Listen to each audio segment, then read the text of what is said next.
ನಮಸ್ತೆ. ಇವತ್ತು ನಾವು ಮನೆಯಲ್ಲೇ ಪಪಾಯ ಫ್ರೂಟ್ ಫೇಶಿಯಲ್ಲು ಹೇಗೆ ಮಾಡೋದು ಅಂತ ನೋಡ್ಕೊಂಡು ಬರೋಣ.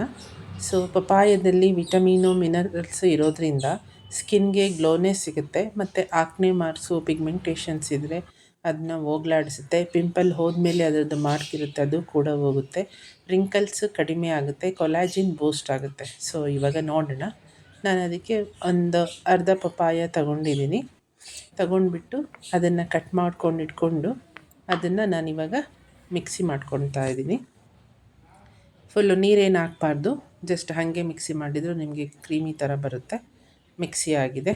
ಇದಾದಮೇಲೆ ಮೊದಲು ನಾವು ಕ್ಲೆನ್ಸರ್ ಮಾಡ್ಕೊಳ್ಳೋಣ. ಅದಕ್ಕೆ ನಾನಿವಾಗ 1 ಸ್ಪೂನು ಪಪಾಯದು ಪಲ್ಪ್ ತಗೊಂಡಿದ್ದೀನಿ, ಅಂದರೆ ಏನು ಮಿಕ್ಸಿ ಮಾಡಿ ಇಟ್ಕೊಂಡಿದ್ದು ಅದನ್ನು 1 ಸ್ಪೂನ್ ತಗೋತಾ ಇದ್ದೀನಿ. ನಾವಿವಾಗ ಕ್ಲೆನ್ಸಿಂಗಿಗೋಸ್ಕರ ಅದೇ 1 ಸ್ಪೂನಲ್ಲಿ ಹಾಲು ತಗೊಳ್ತಾ ಇದ್ದೀನಿ. ಇದೆರಡನ್ನೂ ಮಿಕ್ಸ್ ಮಾಡಿಬಿಟ್ಟು ಕ್ಲೆನ್ಸರ್ ರೆಡಿ ಆಗುತ್ತೆ. ಇದನ್ನು ಫೇಸ್ಗೆ 5 to 10 ಮಿನಿಟ್ಸು ಮಸಾಜ್ ಮಾಡಿಕೊಂಡು ಕಾಟನ್ನಲ್ಲಿ ರಬ್ ಮಾಡ್ಕೊಳ್ಳಿ, ಇಲ್ಲಾಂದರೆ ಸ್ಪಂಜಲ್ಲಿ ರಬ್ ಮಾಡಿಕೊಂಡ್ರೆ ಕ್ಲೆನ್ಸಿಂಗ್ ಆಗುತ್ತೆ ನಿಮ್ಮದು ಸ್ಕಿನ್ನು. 5ರಿಂದ 10 ನಿಮಿಷ ಮಾಡ್ಕೊಳ್ಳಿ.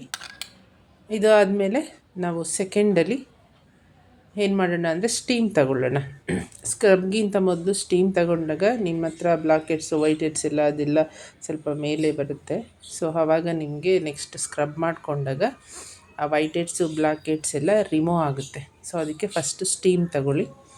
ಸ್ಟೀಮ್ ಆದಮೇಲೆ ಸೇಮ್ 1 ಸ್ಪೂನು ಪಪಾಯ ಪಲ್ಪ್ ತಗೊಂಡು ಅದಕ್ಕೆ ಶುಗರ್ ಸೇರಿಸ್ಕೊಳ್ಳಿ. ಬ್ರೌನ್ ಶುಗರ್ ಇದ್ದರೆ ಬ್ರೌನ್ ಶುಗರ್ ಸೇರಿಸ್ಕೊಳ್ಳಿ, ಇಲ್ಲಾಂದರೆ ನಾರ್ಮಲ್ ಶುಗರೇ ತೊಗೊಂಡು ಸ್ವಲ್ಪ ಮಿಕ್ಸ್ ಮಾಡಿದಾಗ ನಿಮಗದು ಸ್ವಲ್ಪ ಕರಗುತ್ತೆ. ಇದು ಮೈಲ್ಡ್ ಇರುತ್ತೆ ಸ್ಕ್ರಬ್ಬರು. ಇದನ್ನು ನೀವು 5ರಿಂದ 10 ನಿಮಿಷ ಚೆನ್ನಾಗಿ ಸ್ಕ್ರಬ್ ಮಾಡಿದಾಗ ನಿಮ್ಮ ಹತ್ರ ಬ್ಲ್ಯಾಕ್ ಹೆಡ್ಸು ವೈಟ್ ಹೆಡ್ಸ್ ಎಲ್ಲ ರಿಮೂವ್ ಆಗುತ್ತೆ. ಅದು ಆದ ತಕ್ಷಣವೇ ಕ್ರೀಮ್ ಮಾಡ್ಕೊಳ್ಬೇಕು. ಕ್ರೀಮ್ಗೂ 1 ಸ್ಪೂನ್ ತಗೊಂಡು ನಾನಿಲ್ಲಿ ಹಾಲಿನ ಪೌಡರ್ ಯೂಸ್ ಮಾಡ್ತಾಯಿದ್ದೀನಿ. ನಿಮ್ಮ ಹತ್ರ ಹಾಲಿದ್ದರೆ ಹಾಲು ಹಾಕ್ಕೊಳ್ಬೋದು, ಮೊಸರಿದ್ದರೆ ಮೊಸರು ಹಾಕ್ಕೊಳ್ಬೋದು. ಹಾಲಿನ ಪೌಡರ್ ಹಾಕಿ ಮಿಕ್ಸ್ ಮಾಡಿ ಇದನ್ನು 15ರಿಂದ 20 ನಿಮಿಷ ನೀವು ಮಸಾಜ್ ಮಾಡಿ, ಅಪ್ವರ್ಡ್ಸ್ ಮಸಾಜ್ ಮಾಡಿ 15ರಿಂದ 20 ನಿಮಿಷ ಇದು ಮಸಾಜ್ ಮಾಡಬೇಕು. ಆವಾಗ ನಿಮಗೆ ರಿಸಲ್ಟು ಚೆನ್ನಾಗಿ ಬರುತ್ತೆ. ಇದು ಆದಮೇಲೆ ನಾವಿವಾಗ ಮಸಾಜ್ ಎಲ್ಲ ಆದಮೇಲೆ ಫೇಸ್ ಪ್ಯಾಕ್ ಮಾಡ್ಕೊಳ್ಬೇಕು. ಫೇಸ್ ಪ್ಯಾಕಿಗೆ ಸೇಮ್ 1 ಸ್ಪೂನು ನಾವು ಪಪಾಯ ಇದು ತಗೊಂಡ್ಬಿಟ್ಟು ಪಲ್ಪ್ ತಗೊಂಡು ನಾನಿಲ್ಲಿ ಎಲೋವಿರಾ ಪೌಡರ್ ಯೂಸ್ ಮಾಡ್ತಾಯಿದ್ದೀನಿ. ಸಪೋಸ್ ನಿಮ್ಮ ಹತ್ರ ಇಲ್ಲ ಅಂದರೆ ಕಡಲೆ ಹಿಟ್ಟು ಪೌಡರ್ ಯೂಸ್ ಮಾಡ್ಬೋದು, ಇಲ್ಲ ಅಂದರೆ ತುಂಬ ಆಯ್ಲಿ ಸ್ಕಿನ್ ಇದ್ದರೆ ಮುಲ್ತಾನಿ ಮಟ್ಟಿ ಯೂಸ್ ಮಾಡ್ಬೋದು. ನಾನಿಲ್ಲಿ ಎಲೋವಿರಾದು ಯೂಸ್ ಮಾಡ್ತಾಯಿದ್ದೀನಿ. ಇದನ್ನು ಎಲ್ಲ ಸ್ಕಿನ್ನರು ಯೂಸ್ ಮಾಡೋದು ತುಂಬ ಒಳ್ಳೆಯದಿದೆ ಸ್ಕಿನ್ಗೆ. ಹಾಗಾಗಿ ಇದನ್ನು ನೀವು ಅಪ್ಲೈ ಮಾಡಿಬಿಟ್ಟು ಡ್ರೈ ಆಗೋ ತನಕ ಬಿಟ್ಬಿಟ್ಟು ಆಮೇಲೆ ಇದನ್ನು ನೀವು ಕೋಲ್ಡ್ ವಾಟರಲ್ಲಿ ವಾಶ್ ಮಾಡಿ. ನಾನಿಲ್ಲಿ ಇದಕ್ಕೆ ಹನಿ ಕೂಡ ಹಾಕೋತಾ ಇದ್ದೀನಿ. ಹನಿ ಯಾಕೆ ಹಾಕೋತಾ ಇದ್ದೀನಿ ಅಂತಂದರೆ ನಿಮಗೆ ಸ್ಕಿನ್ ಇನ್ನೂ ತುಂಬ ಚೆನ್ನಾಗಿ ಗ್ಲೋಯಿಂಗ್ ಆಗಿ ಬರುತ್ತೆ. ಈ ಪಿಂಪಲ್ ಮಾರ್ಕ್ಸ್ ಎಲ್ಲ ಹೋಗುತ್ತೆ ಮತ್ತು ರಿಂಕಲ್ಸ್ ಎಲ್ಲ ಕಡಿಮೆ ಆಗ್ತದೆ. ಈವನ್ನು ಪಿಗ್ಮೆಂಟೇಷನ್ಸ್ ಇರುತ್ತಲ್ಲ ಅದು ಕೂಡ ಕಡಿಮೆ ಆಗುತ್ತೆ. ಹಾಗಾಗಿ ಅದು ವಾಶ್ ಆದಮೇಲೆ ನೀವು ಟೋನರ್ ಅಂತ ಮಾಡ್ಕೊಳ್ಳೋಣ. ಟೋನರ್ಗೆ ಪಪಾಯದು ವಾಟರ್ ತಗೊಳ್ಳೋಣ.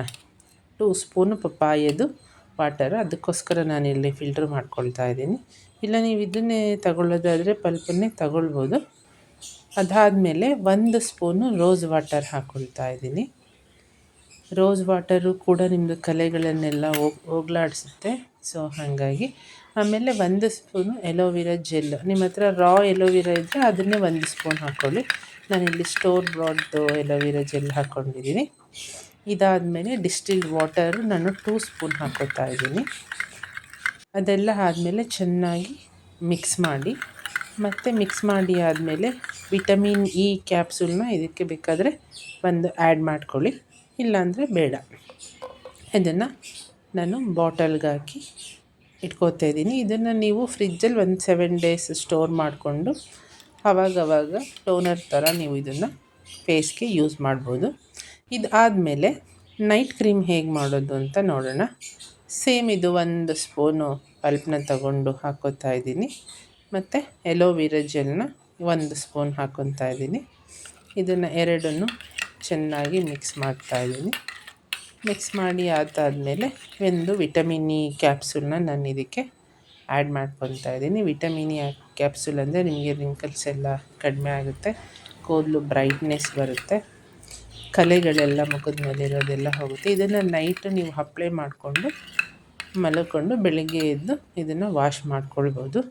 ಫೇಶಿಯಲ್ ಆದಮೇಲೆ ಯಾವತ್ತೂ ನಾವು ಸೋಪ್ ಹಾಕಿ ಮುಖ ತೊಳಿಬಾರ್ದು. ಫೇಶಿಯಲ್ ಆಗಿ ಒಂದಿನ ಆದಮೇಲೆ ನೆಕ್ಸ್ಟ್ ಡೇ ನೀವು ಸೋಪ್ ಹಾಕಿ ವ್ಯಾಕ್ಸಿಂಗ್ ಆ ಥರ ಎಲ್ಲ ಮುಖಕ್ಕೆ ಮಾಡಬೇಡಿ. ನನ್ನ ಇನ್ಫಾರ್ಮೇಷನ್ ಇಷ್ಟ ಆಯಿತು ಅಂದರೆ ಸಬ್ಸ್ಕ್ರೈಬ್ ಮಾಡಿ. Thank you.